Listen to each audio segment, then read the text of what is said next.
आज से एक नया अध्याय स्टार्ट करते हैं। यूनिवर्सिटी एग्ज़ाम्स से रिलेटेड यूपीटीयू और कुछ अदर स्टेट के इंजीनियरिंग एग्ज़ाम्स में जो आपके सेमेस्टर बेस्ड एग्ज़ाम्स होते हैं उसका हम लोग स्टडी करने जा रहे हैं। तो पहला अगर हम लोग देखें फर्स्ट सेमेस्टर में जो आपको बेसिक इलेक्ट्रिकल इंजीनियरिंग आती है उसमें से हम लोग कुछ पार्ट्स पढ़ने जा रहे हैं, जैसे unit number 1 DC circuit analysis and network theorems. तो हम लोग पढ़ेंगे सबसे पहला अपना जो यूनिट है DC circuit analysis and network theorem, basic electrical engineering part से पढ़ने जा रहे हैं। ठीक है, कॉमन होता है, सभी ब्रांच के लिए कॉमन होता है। इसमें हमें पढ़ना क्या क्या है सबसे पहले ये देख लेते हैं। सबसे पहले अपने लोग को देखना है कि लीनियर और नॉन लीनियर एलिमेंट्स क्या होते हैं, कौन कौन से एलिमेंट हैं अपने पास, ये देख लेंगे। यूनिलैटरल और बायलैटरल एलिमेंट्स किसे कहते हैं, एक्टिव और पैसिव एलिमेंट्स किसे कहते हैं, और एनर्जी सोर्सेस के बारे में हम लोग कुछ बात करेंगे। Voltage, current source, dependent, independent source, ऐसे करके हम लोग कुछ बातें करेंगे। ये देख लेंगे। इतना अगर हम लोग बात करें तो ये अपने पास एक ही एलिमेंट है, एक ही चीज है जिसको हम लोग कहते हैं, अगर हम लोग इस पूरे चीज को देखें तो हम लोग कहते हैं क्लासिफिकेशन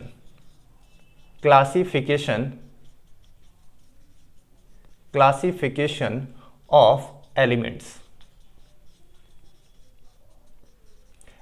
का क्लासिफिकेशन अलग अलग बेसिस पे। जैसे ये है अपने पास वीआई कैरेक्टरिस्टिक के बेस पे, यूनिलैटरल बायलैटरल भी वीआई कैरेक्टरिस्टिक के बेस पे यहाँ पे हम लोग देखते हैं। एक्टिव पैसिव एनर्जी सोर्स जो इनफाइनाइट टाइम पर मतलब जो हमेशा एनर्जी को भेज सके वो भी देखेंगे। ये भी अपने पास कैसा होता है, मतलब ऐसे है कि कोई इनफाइनाइट टाइम तक पावर डिलीवर कर पा रहा है, कोई नहीं डिलीवर कर पा रहा है। इस तरह से कुछ क्लासिफिकेशन अपने पास एक्टिव पैसिव एलिमेंट्स का।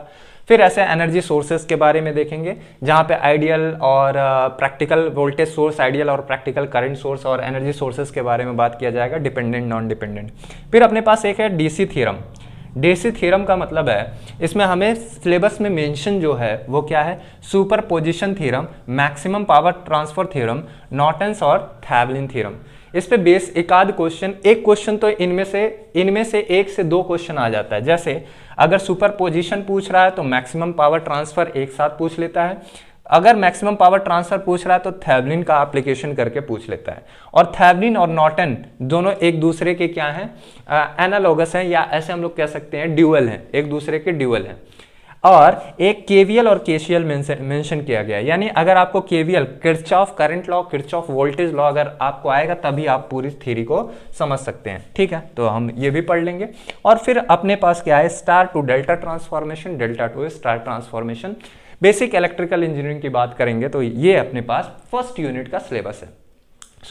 लोग थोड़ा सा आप 12th में पढ़ के भी आते हो तो थोड़ा सा हम बात करेंगे यहाँ पे कैसे कैसे ये सारी चीज़ें हो रही हैं। लेट्स स्टार्ट द सेशन को स्टार्ट करते हैं। और सबसे पहले यूनिट नंबर 1 पढ़ते हैं अपने पास DC circuit analysis and network theorems, unit number 1। जैसे अगर मैं बात करूं कि इसको स्टार्ट कहाँ से करें, अगर मैं कहता हूं कि आपको, मैं ये मान के चल रहा हूं आपको ओम्स लॉ भी नहीं आ रहा है, मैं ये मान के चलता हूं कि आपको ओम्स लॉ तक नहीं आता है। ठीक है, तो बेसिक से हम लोग पूरा एक स्ट्रेटेजी बना के चलेंगे जिसको हम लोग फॉलो करेंगे और सारे क्वेश्चंस को सॉल्व कर लेंगे। चाहे आपका पेपर अभी ऑनलाइन होगा तो ऑप्शनल आएगा, अगर ऑफलाइन होगा तो जाहिर सी बात है लिखना होगा। तो पूरी सारी स्ट्रेटेजी के साथ हम लोग प्लानिंग को फॉलो करेंगे और एग्जाम में परफॉर्म करेंगे। लेट्स स्टार्ट द सेशन को स्टार्ट करते हैं। मैं आपसे कहूँ सिंपल सा एक बात बताओ कि अगर एक एटम है, एटम मीन्स व्हाट, वो स्मॉलेस्ट पार्टिकल जिससे हम मैटर क्रिएट किया जाता है। तो मैं कहूँ कि एक एटम है, ये न्यूक्लियस है, इसके अंदर प्रोटॉन है, तो मैं इसके ज़्यादा डिटेलिंग पे नहीं जाऊँगा, बस आपसे इतनी बात करूँगा। ये इसका ऑर्बिटल है, इसमें इलेक्ट्रॉन घूम रहा है, इसमें फ्री इलेक्ट्रॉन घूम रहा है। ठीक है सर, अगर फ्री इलेक्ट्रॉन घूम रहा है इट मीन्स व्हाट कि यह, इसी को हम लोग क्या कहते हैं, वैलेंस इलेक्ट्रॉन बोलते हैं। और यही एक कारण होता है जो केमिकल प्रॉपर्टी देता है, मैकेनिकल स्ट्रेंथ, यानी मैकेनिकल प्रॉपर्टी भी यही देता है। कैसी बॉन्डिंग है ये सब आप जानते होंगे।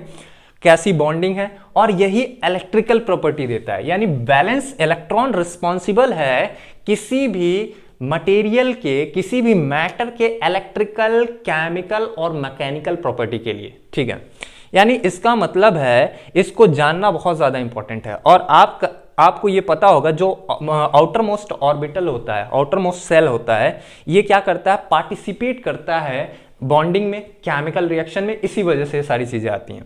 तो मैं कहा ठीक है, हम अपनी इलेक्ट्रिकल प्रॉपर्टी के बारे में बात करेंगे। मैं कहा कि जो आउटर मोस्ट सेल है इसको हम लोग कहते हैं वैलेंस सेल, वैलेंस सेल बोलते हैं। ये क्या करता है, पार्टिसिपेट करता है। ठीक है, मैं कहा कि अगर इसके पास ऑक्टेट कंप्लीट नहीं है, ऑक्टेट मतलब अपने आप में स्टेबल नहीं है, तो इसके ऊपर अगर मैं क्या करूं, थोड़ा सा एनर्जी देता हूं, मान लिया कुछ एनर्जी दिया, h न्यू की एनर्जी दिया, इन केस अगर ये निकल के बाहर आ जाता है, मतलब क्या हुआ, ये अपने ऑर्बिटल को छोड़ के ये बाहर की तरफ ट्रेवल कर जाता है, बाहर की तरफ अपने ऑर्बिट को छोड़ के बाहर आ जाता है, तो मैं कहा इजीली अगर बाहर आ गया तो ऐसे मटेरियल को हम लोग क्या कहते हैं, कंडक्टर, कंडक्टर। अच्छा, अगर ये बाहर नहीं आता है, आप एनर्जी लगाए जा रहे हो, लगाए जा रहे हो, ये अपने ऑर्बिटल को छोड़ के बाहर नहीं आ रहा है, ऐसे मटेरियल को हम लोग क्या कहते हैं, इंसुलेटर। इंसुलेटर मींस ये क्या है, क्लोजली बाउंड है, किससे, ये न्यूक्लियस से भी बाउंड है, मतलब ये ऑर्बिटल अपने छोड़ नहीं रहा है, इतनी एनर्जी नहीं है ताकि ये क्या कर सके, बाहर जा सके। अब इसमें दो तरह का अपना फोर्स लग रहा होगा, ऑलरेडी आपको नोन है, एक इलेक्ट्रोस्टैटिक फोर्स लग रहा है और एक कैसा फोर्स लग रहा है, ग्रेविटेशनल फोर्स लग रहा है। तो मैं कहूंगा कि F of electrostatic is much greater than F of gravitational, so we only consider, हम लोग सिर्फ और सिर्फ क्या कंसीडर करेंगे कि इस इलेक्ट्रॉन और इस प्रोटॉन और इस न्यूक्लियस के बीच में सिर्फ और सिर्फ एक ही फोर्स को कंसीडर करते हैं, दैट इज इलेक्ट्रोस्टैटिक फोर्स, जो आपको ऑलरेडी पता होगा। F of electrostatic force is equals to कितना लिखते हैं, K Q1 Q2 अपॉन में कितना R²। ठीक है, ये सारी प्रॉपर्टी आपको पता है। तो जितनी एनर्जी लगा, एक आपके पास मटेरियल कौन सा आया, कंडक्टर, एक कौन सा आया, इंसुलेटर, आगे एक मटेरियल आता है सेमीकंडक्टर, हम अभी उसमें इंटरेस्टेड नहीं है, जब इलेक्ट्रॉनिक्स पढ़ेंगे तब उसमें इंटरेस्टेड लेंगे। यानी हम लोग को एक बात पता है कि एक कंडक्टर है, एक कौन सा है, इंसुलेटर मटेरियल है। अगर इस पे एनर्जी लगा रहे हैं तो जो इलेक्ट्रॉन को इजीली लिबरेट कर दे, जो बाहर निकाल दे, ऐसे मटेरियल को हम लोग क्या कह रहे हैं, कंडक्टर। यानी जो इलेक्ट्रॉन को निकालने ना दे, अपने सेल में बंधे रखे, उसे हम लोग क्या कह रहे हैं, इंसुलेटर। ठीक है, ऐसे मटेरियल हमारे पास क्या हो गए, इंसुलेटर।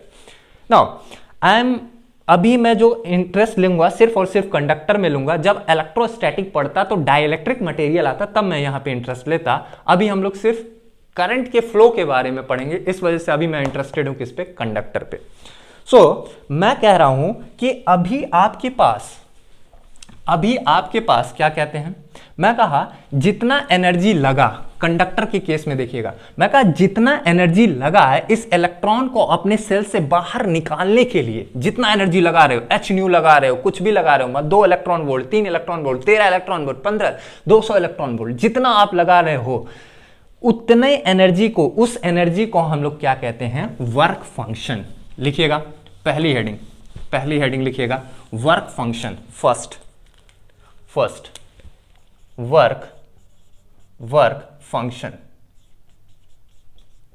वर्क फंक्शन क्या है, मैं कह रहा हूं the required amount of energy, या द अमाउंट ऑफ एनर्जी, ऐसे लिखिए, द अमाउंट ऑफ एनर्जी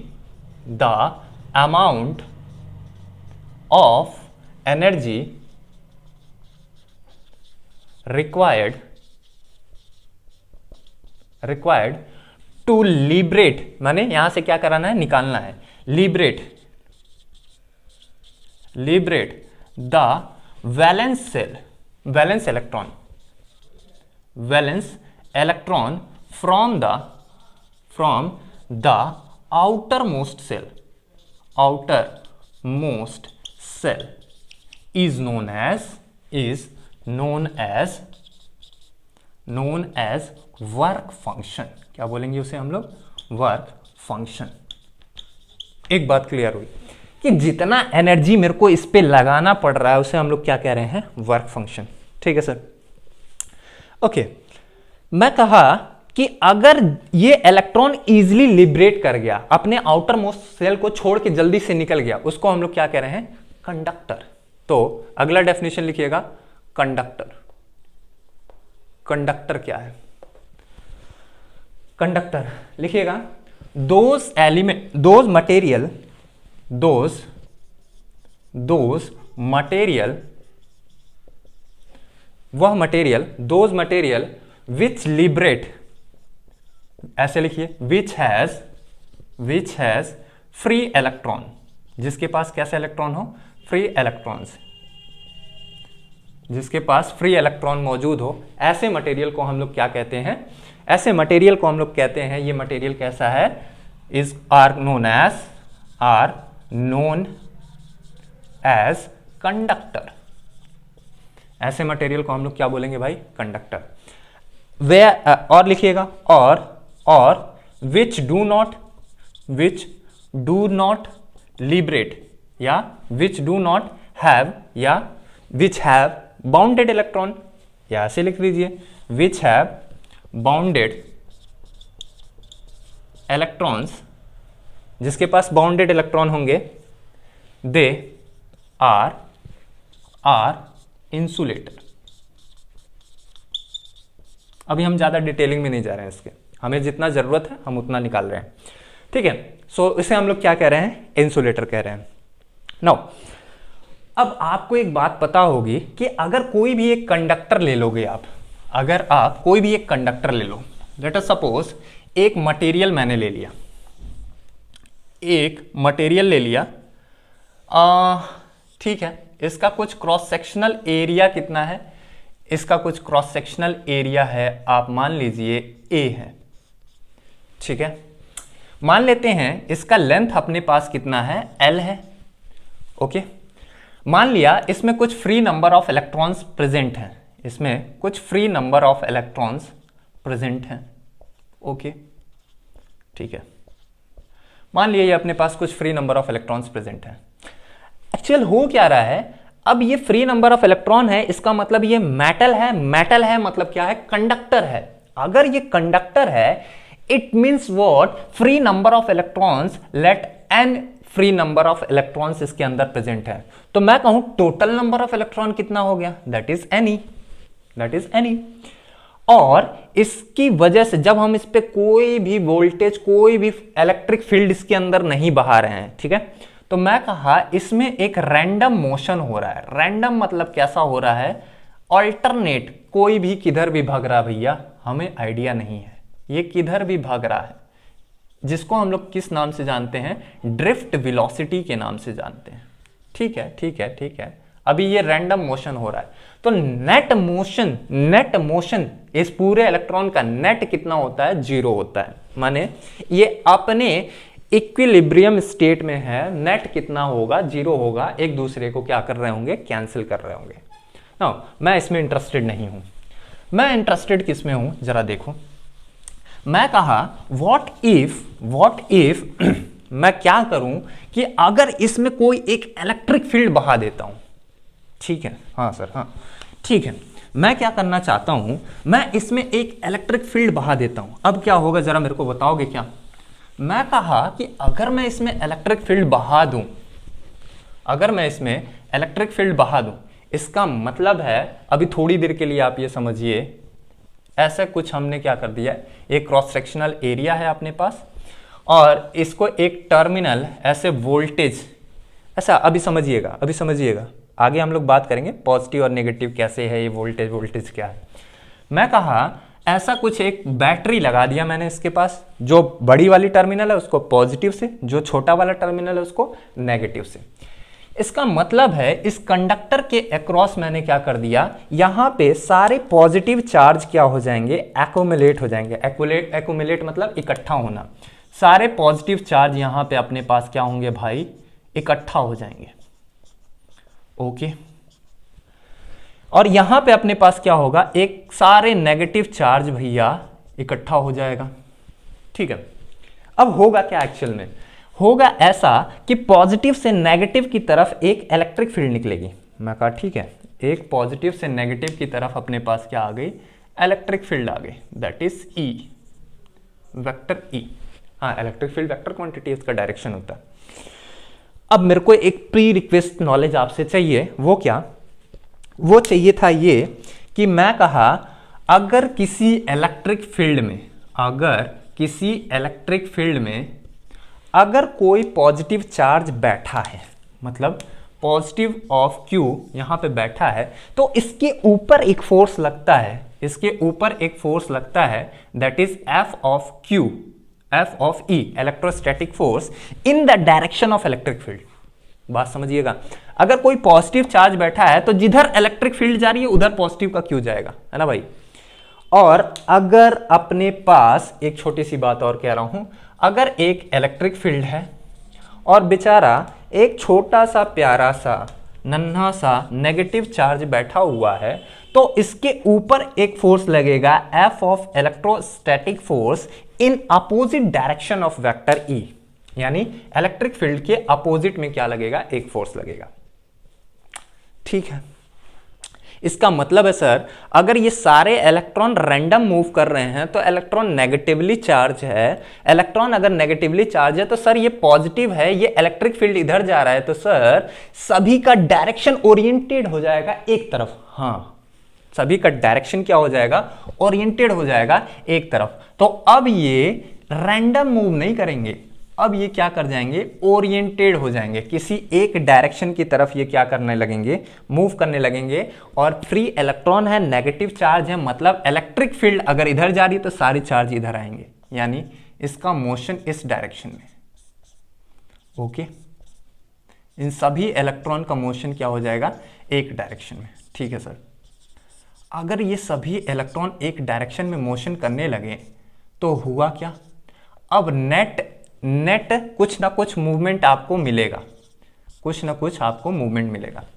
ठीक है, मैं कहा आपसे कि यहां पे हम कुछ वोल्टेज अप्लाई कर रहे हैं, V वोल्ट्स, कुछ वोल्टेज पोटेंशियल डिफरेंस अप्लाई कर रहे हैं, लेट्स से VA और ये कितना है, VB। VA is greater than VB और हम लोग लिखते हैं VAB is equals to VA minus कितना, VB, है ना भाई। ठीक है सर, अब मैं आपसे छोटी सी एक बात और कहता हूं, मैं कहा J से मैं कहता हूं J is equals to current density, current density,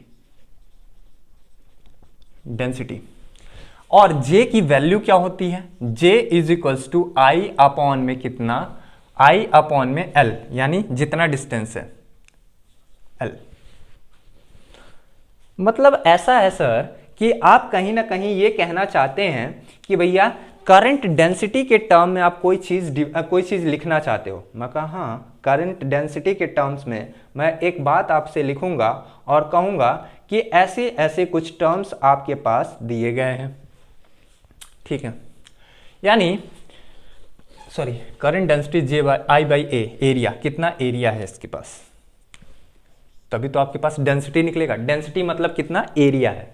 ठीक है सर, यानी इसका मतलब है सर कि अगर ये करंट, ये चार्ज इधर मूव हो रहा है, इलेक्ट्रिक फील्ड इधर मूव हो रहा है, और मैं क्या करूं कि यहां पे चार्ज और ज्यादा एक्यूमुलेट करा दूं, इलेक्ट्रिक फील्ड स्ट्रेंथ और ज्यादा बढ़ जाएगी और भी चार्ज मूव होने लगेंगे। हाँ, लेकिन जितना इसके पास फ्री इलेक्ट्रॉन होगा उतना ही तो मूव करेगा, कि एक लिमिट तक ही तो मूव करेगा। यानी कहीं ना कहीं मैं कहना चाहता हूं कि J यानी current density is directly proportional to the, आपके पास जो करंट डेंसिटी है वो डायरेक्टली प्रोपोर्शनल होगा किसके, E के। करंट डेंसिटी किसके प्रोपोर्शनल होगा, E के। जैसे जैसे आप इलेक्ट्रिक फील्ड बढ़ाओगे वैसे वैसे आपके पास क्या हो जाएगा, करंट डेंसिटी इंक्रीज होने लगेगी। ठीक है, this is the first form of Ohm's law, और मेन इसको हम लोग क्या कहते हैं, point form of Ohm's law. Sir Ohm's law क्यों बता रहे हो आप, आएगा क्योंकि सारा गेम जो है वो ओम्स लॉ से ही होता है। इलेक्ट्रिकल में अगर आपको ओम्स लॉ पता है तो सारी सीढ़ियां आप इजीली चढ़ते चले जाओगे। मैं कहा ये कौन सा फॉर्म है, ये है आपके पास point form of Ohm's law. तो मैं कह रहा हूं कि अगर मैं जे को, इस इक्वेशन को देखिएगा, अगर मैं लिख रहा हूं vector J is equals to proportionality constant को हटाता हूं तो मैं लिखूंगा कितना, sigma into E, sigma into E. यानी सिग्मा क्या है, sigma is a conductivity, sigma क्या है अपने पास, कंडक्टिविटी, कैसे कंडक्ट कर रहा है, ये मटेरियल पे डिपेंड करता है कि इसकी कंडक्टिविटी क्या है। ठीक है सर, यानी अगर सिग्मा कंडक्टिविटी है तो अब इस इक्वेशन को देखिएगा, ये फोटो बना लीजिएगा, यहां से इसको लिखिएगा फर्स्ट, यहां से इसको लिखिएगा फर्स्ट फॉर्म या point form, Ohm's law in a point form. Okay, so अब हम लोग जरा सा लिखते हैं इसे। मैं कहा कि जैसे जैसे इलेक्ट्रिक फील्ड बढ़ेगा इस कंडक्टर के अंदर आपका क्या हो जाएगा, इस कंडक्टर के अंदर करंट डेंसिटी आपकी इंक्रीज होने लगेगी। ठीक है सर, करंट डेंसिटी अगर इंक्रीज हो रही है तो हम लोग उसे लिख रहे हैं, क्या लिख रहे हैं, हम कह रहे हैं, हम क्या कह रहे हैं, यहां देखिएगा, मैं कहा J is directly proportional to vector E, electric field के डायरेक्टली प्रोपोर्शनल है, यानी J is equals to sigma E, J is equals to sigma E, where sigma is equals to conductivity, conductivity of material, material की क्या है, conductivity है। Now मैं कहा कि ये मटेरियल की कंडक्टिविटी आपको कहीं ना कहीं से मिल जाएगी। J क्या है, आपने लिखा J is equals to current density, density मतलब कितना, एरिया, तो I डिवाइड बाई A कर दिए। एरिया किसका, A क्या है, cross sectional area of the material. यहां छोटा सा हम लोग फोटो बना लेते हैं, ये अपने पास मटेरियल है, यहां पे हमने वोल्टेज लगाया था और ये अपने पास इसका क्रॉस सेक्शनल एरिया A है, इसकी लेंथ L है और ये अपने पास पॉजिटिव पॉजिटिव पॉजिटिव, ये अपने पास नेगेटिव नेगेटिव नेगेटिव और फ्री नंबर ऑफ इलेक्ट्रॉन है Ne। ठीक है सर, नाउ अब एक बात देखो, मैं कहा कि अगर मैं इसको हटाता हूं, इसको हम लोग क्या कहते हैं, first form of Ohm's law, ohms law का पहला फॉर्म है। ठीक है, नाउ अब मैं कहा कि अगर ऐसी बात है तो इसको मैं कैसे लिख सकता हूं, इसकी जगह पे I बाई ए लिख सकता हूं। सो I अपॉन में कितना, A is equals to sigma vector E, sigma vector E।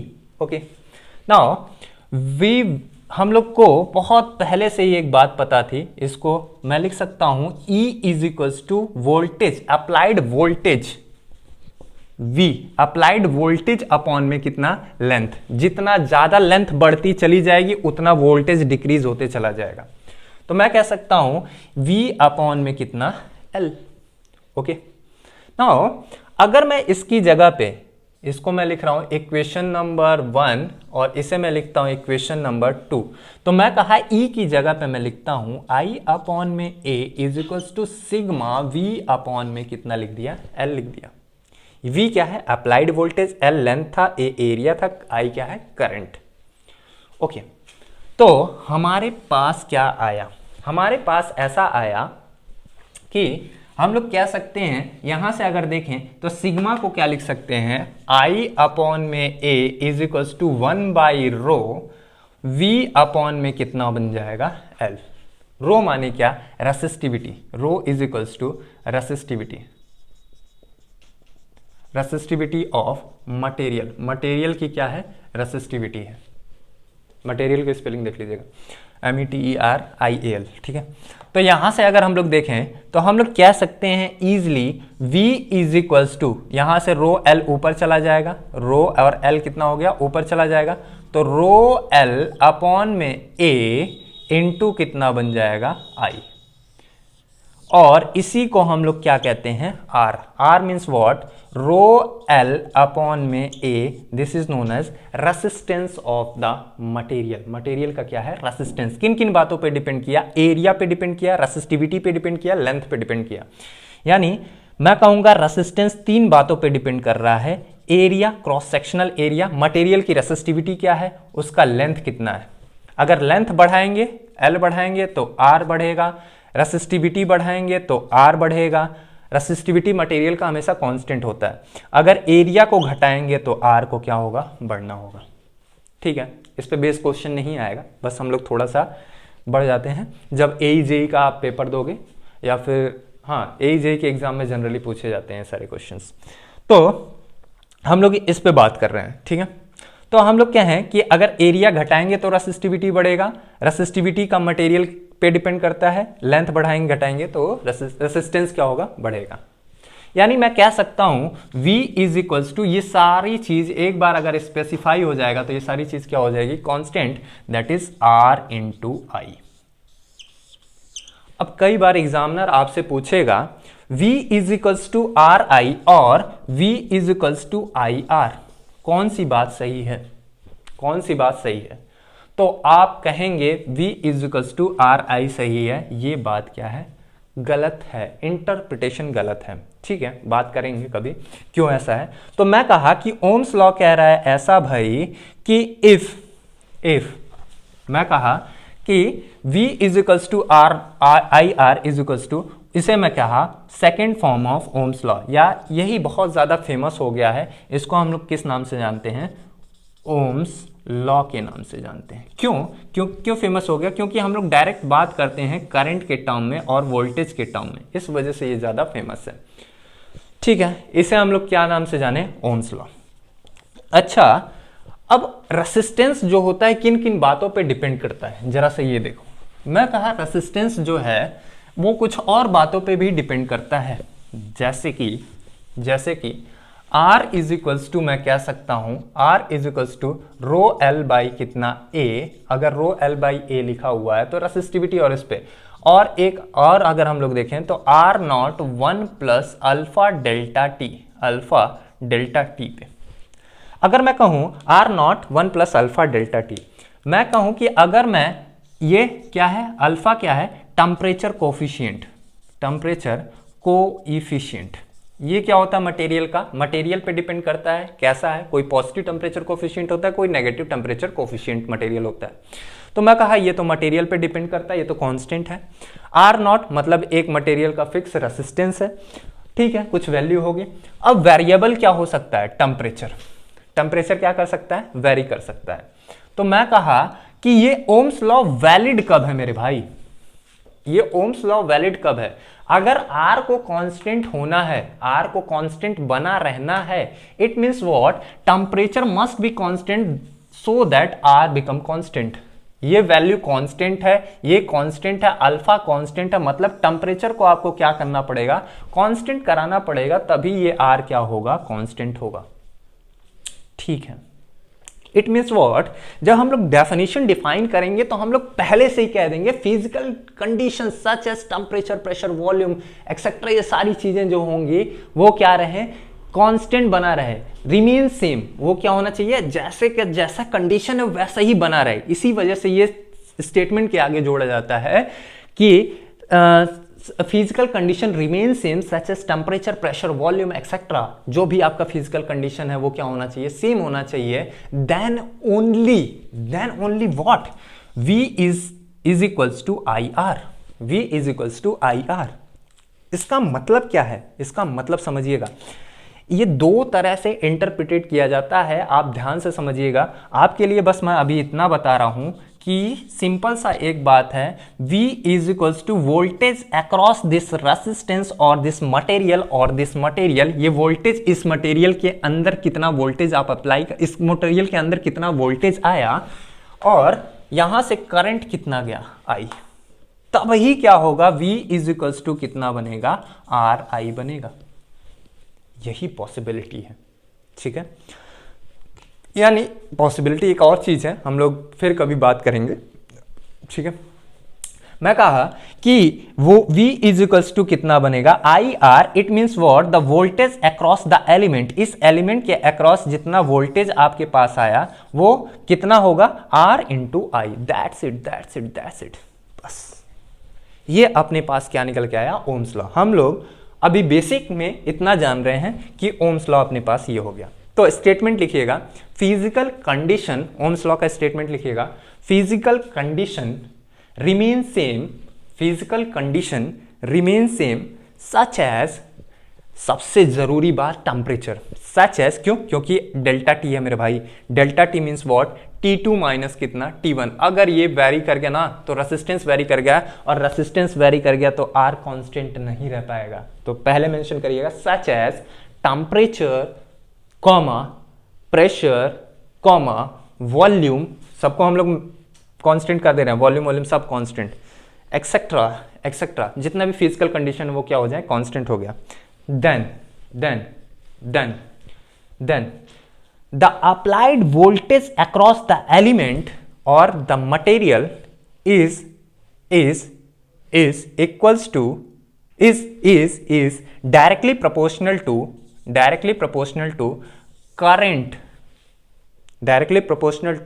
current flowing through the material के अंदर कितना करंट फ्लो हो रहा है। दैट्स इट, सिंपल बात है सर कि ऐसी बात होनी है, ठीक है। नाउ यहां तक हम लोग पहुंच गए, क्या पहुंच गए, ओम्स लॉ के बारे में पहुंच गए, ठीक है, बस इतने से अपना काम हो जाना है। मैं कहा कि ये अपने पास बात समझ में आ गई कि अगर किसी भी एलिमेंट के अक्रॉस हम कुछ वोल्टेज अप्लाई कर रहे हैं तो उसके अंदर कुछ रेसिस्टिव मटेरियल होगा जो क्या करेगा, वो उसके अक्रॉस जो वोल्टेज आएगा वो डायरेक्टली प्रोपोर्शनल होगा जितना उसमें करंट फ्लो हो रहा है, ठीक है सर। नाउ मैं कहा अब आपके जो सिलेबस में है वो क्या मेंशन किया है कि आपको ये बताना है कि लीनियर एलिमेंट क्या है, एक्टिव एलिमेंट क्या है और पैसिव एलिमेंट क्या है। बात करेंगे, आराम से वहीं पे पहुंच रहे हैं। तो मैं कहा अपने पास ये निकल के आ गया कि ओम्स लॉ कैसे अपने पास ओम्स लॉ अपने को समझ आया कि ओम्स लॉ क्या चीज है। तो मैं कहा Ohm's law is equals to R into I, और R into I means what, ये अपना रेसिस्टेंस, इसको हम लोग R से डिनोट करते हैं, ये प्लस ये माइनस, ये इसके अक्रॉस वोल्टेज, इसमें कितना करंट फ्लो हो रहा है।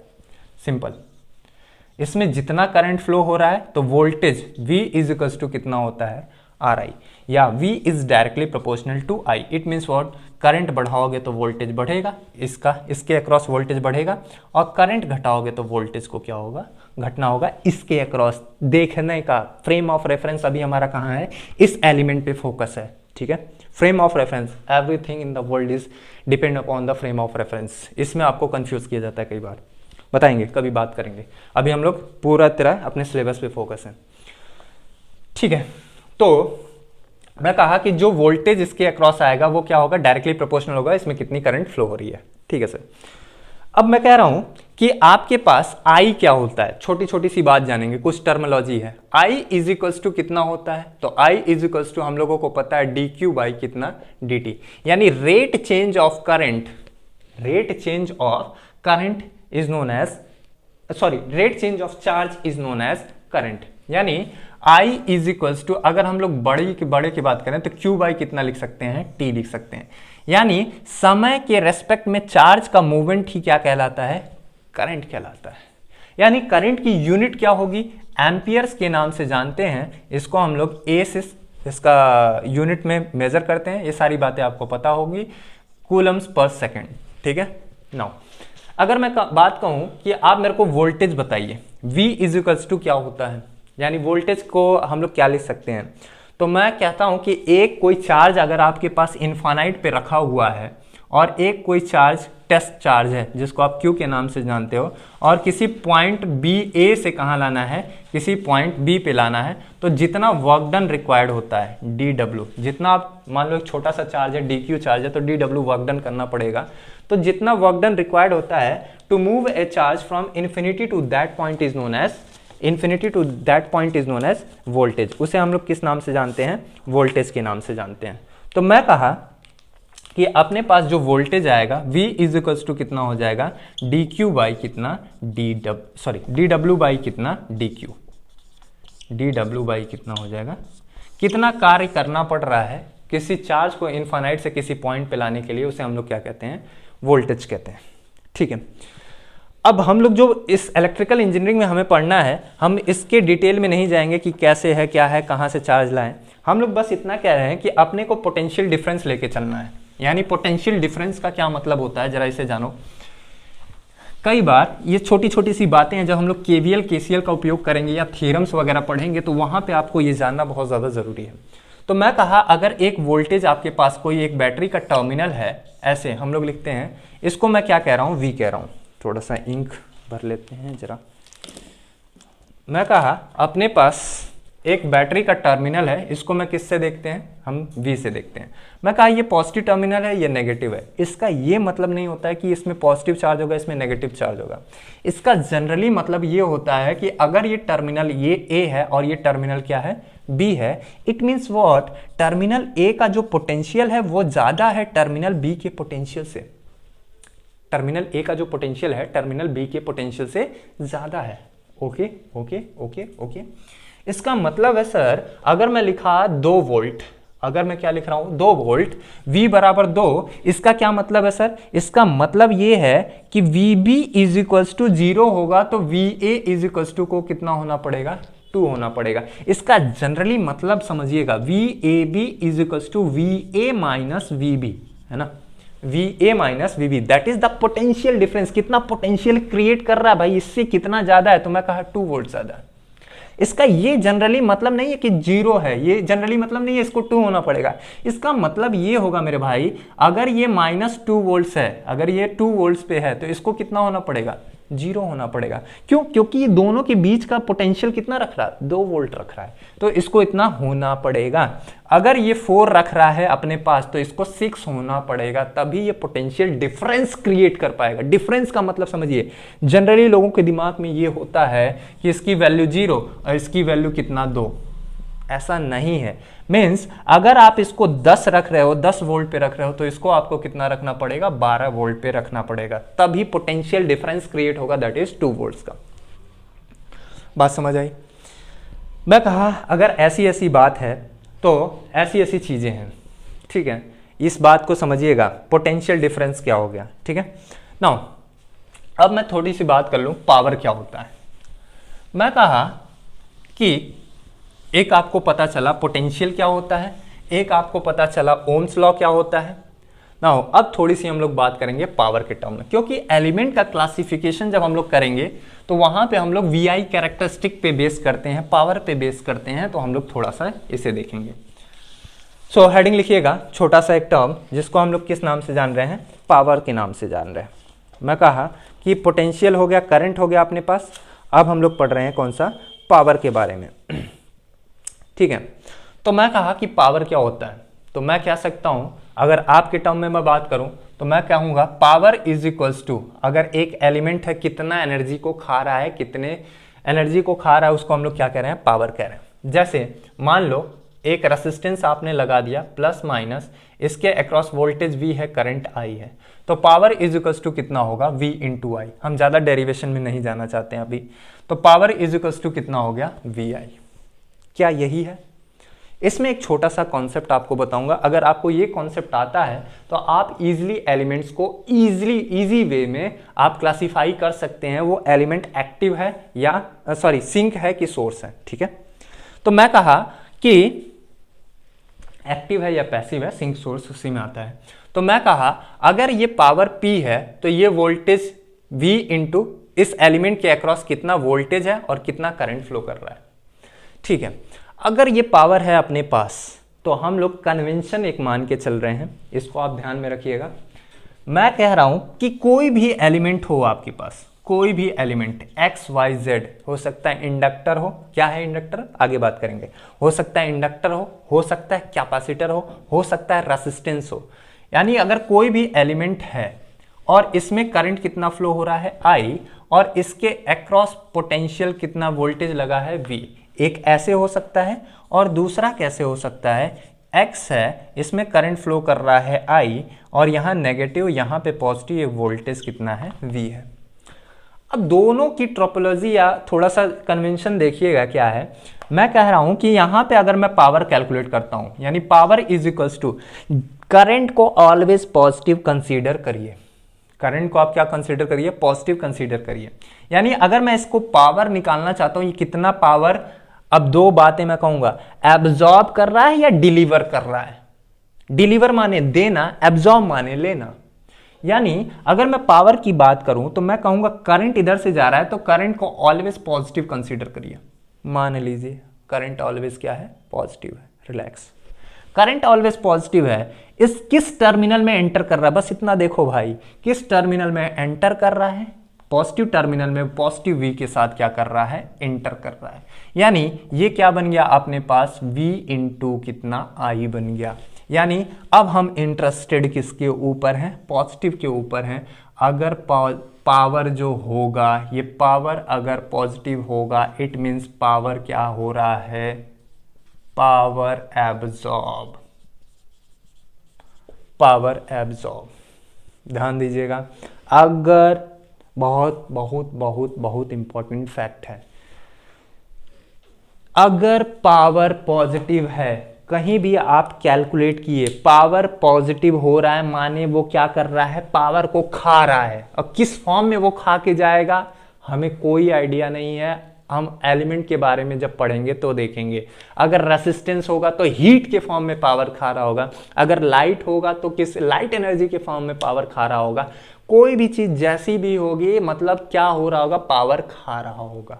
ठीक है भाई, मैं कहा कि अगर मैं इसका पावर कैलकुलेट करना चाहता हूं तो P is equals to, current को आप ही ने बताया था अभी क्या लिखना है, ऑलवेज पॉजिटिव कंसीडर करिए। इसके अक्रॉस पोलैरिटी देख लो मेरे भाई, पोलैरिटी पहले कैसे मिल गया, करंट को पोलैरिटी मिल गया नेगेटिव, नेगेटिव का V रखो, ये क्या बन गया, नेगेटिव VI। अरे बोलो भाई, ये क्या बन गया, नेगेटिव VI।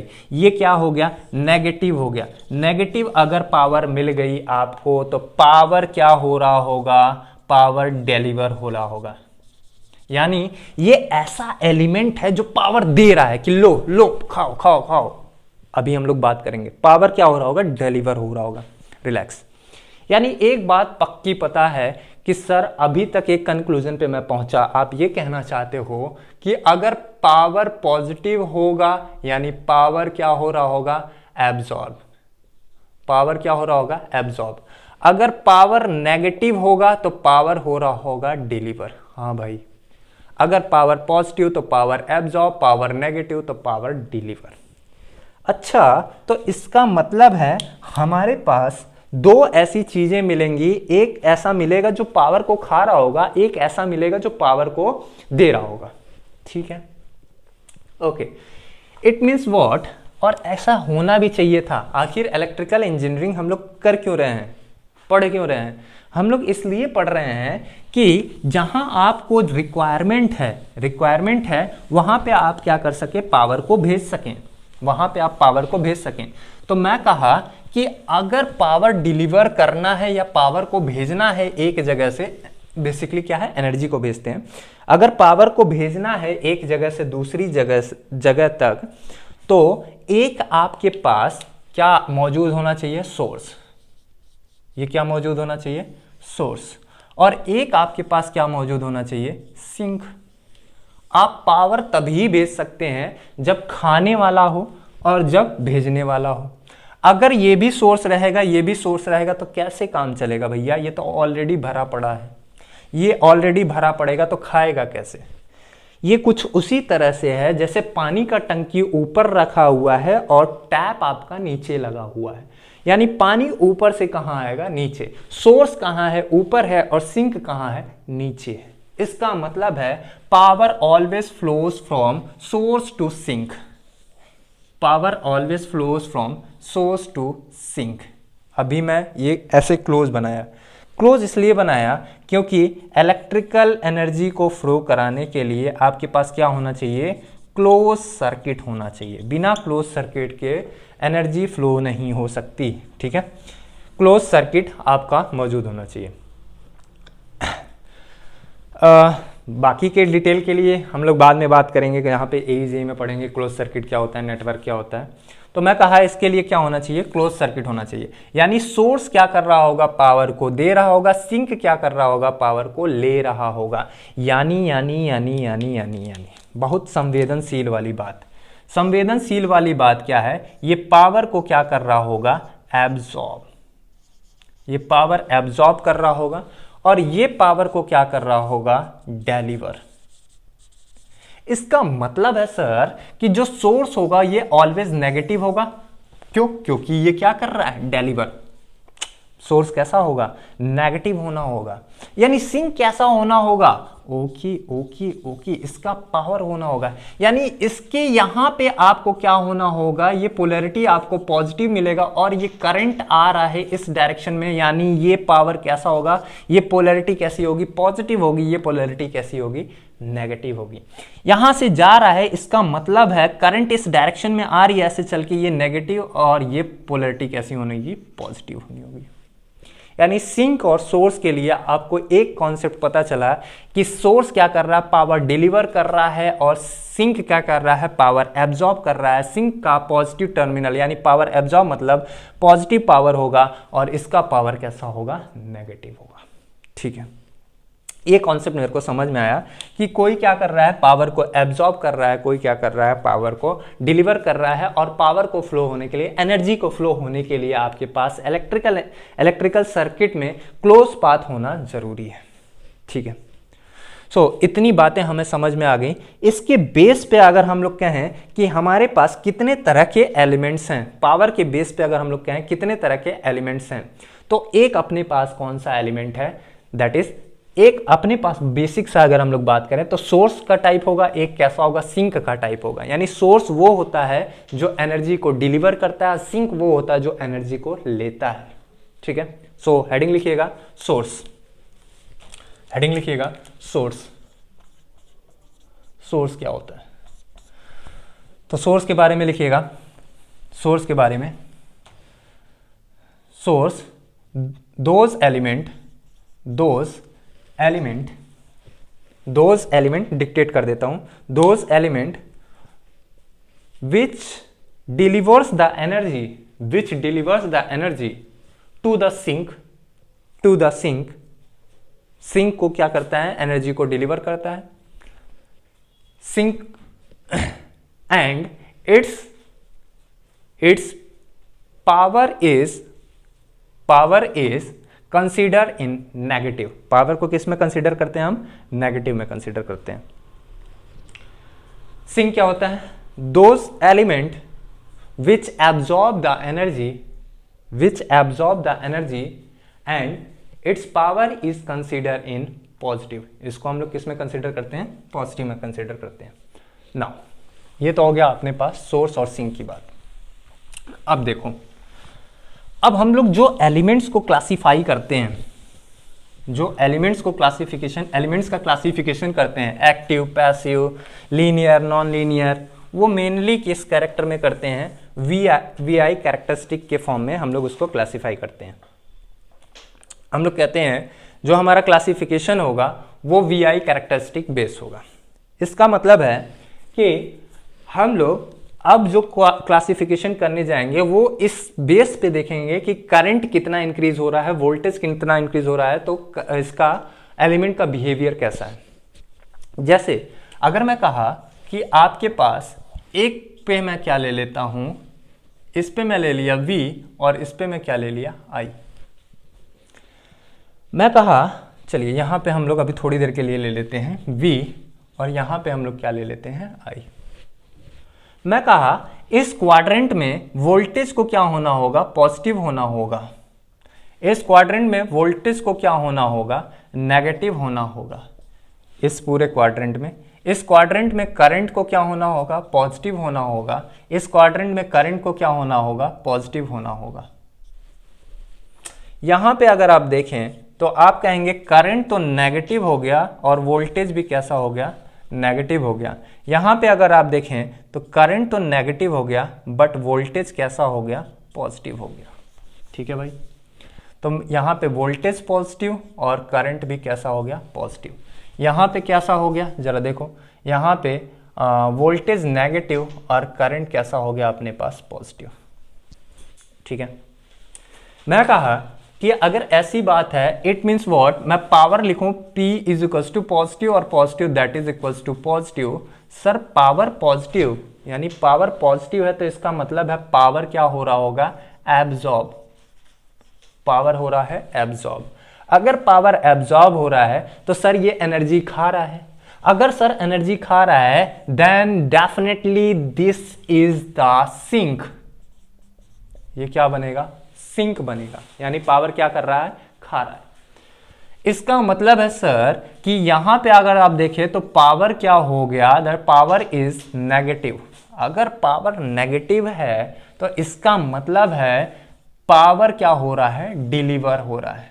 अगर पावर डिलीवर हो रहा है इट मींस इस क्वाड्रेंट में आने वाला एलिमेंट, इसमें कैरेक्टरिस्टिक जो एलिमेंट का मिलेगा, इसमें जैसा भी ग्राफ बनेगा, अगर कैसे भी ग्राफ इस क्वाड्रेंट में आ गया वी का, तो वो एलिमेंट क्या बन जाएगा, सोर्स। बात समझ आई? तो मैं कहा कि अगर सिंक होना है तो फर्स्ट क्वाड्रेंट में आओ भाई, ये क्या हो जाएगा, सिंक, है ना भाई। अगर इसको क्या होना है, सोर्स होना है, तो इस क्वाड्रेंट में आ जाओ भाई, तो इसका कैरेक्टरिस्टिक सोर्स बन जाएगा, ये कैसा बन जाएगा, सोर्स। ठीक है, अब यहां पे जरा सर आप देखिए, तो मैं कहा ये नेगेटिव तो पावर कैसा हो जाएगा मेरे भाई, power is equals to positive. It means what, अगर कैसे भी वी आई कैरेक्टरिस्टिक इस क्वाड्रेंट में आपको मिल जाता है, इसका मतलब क्या हो जाएगा, ये पावर क्या कर रहा होगा, यानी पॉजिटिव है माने ये एलिमेंट कैसा होगा, सिंक होगा, यानी पावर को खा रहा होगा, यानी पावर को क्या कर रहा है, एब्जॉर्ब, पावर हो रहा है एब्जॉर्ब। यानी अगर मैं P is equals to I into V का मल्टीप्लीकेशन करता हूं तो ये मिल गया मेरे को negative. It means what sir, power negative मतलब पावर डिलीवर कर रहा है एलिमेंट। अरे पावर क्या कर रहा है, डिलीवर कर रहा है, इसका मतलब इसको क्या बनना पड़ेगा, डिलीवर कर रहा है माने क्या हो रहा होगा, सोर्स। ये एलिमेंट कैसा होगा, सोर्स होगा। यानी मैं कहा कि अपने पास 4 क्वाड्रेंट है, पहले वाले में अगर कोई मेरे को मिल गया, किसी का कैरेक्टरिस्टिक मेरे को मिल गया तो वो सिंक बन जाएगा, और अगर इसमें मिल गया तो सोर्स बन जाएगा, इसमें मिल गया तो सिंक, इसमें मिल गया तो सोर्स। पावर खा रहा है, पावर दे रहा है, पावर खा रहा है, पावर दे रहा है। बात समझ आई? अब क्वेश्चन ये आता है, व्हाट इफ अ कैरेक्टरिस्टिक, अगर आपको एक कैरेक्टरिस्टिक मिल जाए first quadrant and second quadrant, अगर फर्स्ट और सेकंड दोनों में मिल जाए, जैसे ये लो, ये दोनों में मिल गया, कुछ ऐसा लीनियर कैरेक्टर है, हम लोग बात करेंगे लीनियर नॉन लीनियर एलिमेंट्स क्या हैं, कुछ ऐसा मिल जाए, लीनियर मिल जाए। अब मैं कहा अब थोड़ा सा मेरे को डेफिनेशन को और बढ़ाना पड़ेगा। यानी पहली बात मेरे को पता चला कि अगर कोई पावर को ले रहा है, कोई पावर को ले रहा है माने सिंक, माने पावर एब्जॉर्ब, पावर को दे रहा है माने सोर्स, पावर डिलीवर। लेकिन सिंक और सोर्स बनने के लिए हम लोग कहेंगे ये वाला, अब फिर से क्लासिफिकेशन करेंगे, that is active element. Active element क्या है और पैसिव एलिमेंट क्या है। पैसिव एलिमेंट, दो तरह के एलिमेंट अपने पास मौजूद हुए। जो पावर को क्या कर रहा है, एब्जॉर्ब कर रहा है, वो कैसा हो गया, पी एब्जॉर्ब। ये एलिमेंट क्या हो गया, पैसिव, माने खा रहा है पावर को। जो पावर को क्या कर रहा हो, डिलीवर कर रहा हो, ये पावर को डिलीवर कर रहा है, ऐसे एलिमेंट क्या हो गए, एक्टिव एलिमेंट। क्या इतना ही डेफिनेशन काफी था? नहीं भाई, इतना ही डेफिनेशन नहीं काफी था। मैं कहूंगा वो एलिमेंट जो इनफाइनाइट, जिसकी कैपेबिलिटी है इनफाइनाइट टाइम तक पावर दे सके, अनंत समय तक किसी को पावर दे सके, ऐसे एलिमेंट को मैं क्या कहूंगा, सोर्स बोलूंगा। और वो एलिमेंट जो पावर सिर्फ ले रहा हो, ऐसे एलिमेंट्स को मैं क्या कहूंगा, सिंक कहूंगा। यहां पे आप देखोगे एक क्वाड्रेंट में पावर ले रहा है, दूसरे क्वाड्रेंट में पावर दे रहा है। इसका मतलब है ये इनफाइनाइट टाइम तक, किसी इनफाइनाइट टाइम तक ये पावर को नहीं दे सकता है। इस वजह से इसे हम सिंक के कैटेगरी में रखेंगे, यानी पावर एब्जॉर्ब होगा, यानी पैसिव एलिमेंट होगा, ना कि एक्टिव एलिमेंट होगा। बात समझ में आई? So this is all about the today's session, जहां पे हम लोगों ने पावर के बारे में बात किया, एक्टिव पैसिव एलिमेंट्स के बारे में बात किया, पावर की ट्रोपोलॉजी समझी, क्वाड्रेंट का ऑपरेशन समझा, और इसी बेस पे हम आगे बात करेंगे linear non linear element, unilateral bilateral elements, और ऐसे करके हम लोग क्लासिफिकेशन कर लेंगे एलिमेंट्स का। सो हम लोग मिलेंगे नेक्स्ट सेशन में, जहां पे हम लोग और भी बात करेंगे और कोशिश करेंगे कि लेक्चर्स को फर्स्ट यूनिट को जल्दी से जल्दी वाइंड अप करें, उसके बाद सेकंड यूनिट एसी फंडामेंटल पे पहुंचे, फिर मशीन्स के बारे में थोड़ा सा डिस्कशन करना, बेसिक्स के बारे में। So thank you, thanks a lot, मिलते हैं नेक्स्ट सेशन में। तो तब तक के लिए सेशन को लाइक जरूर करिए, सब्सक्राइब करिए अपने शेयर करिए अपने फ्रेंड्स के साथ, और सब्सक्राइब करना ना भूलिए, और बेल आइकन को भी दबा लीजिए।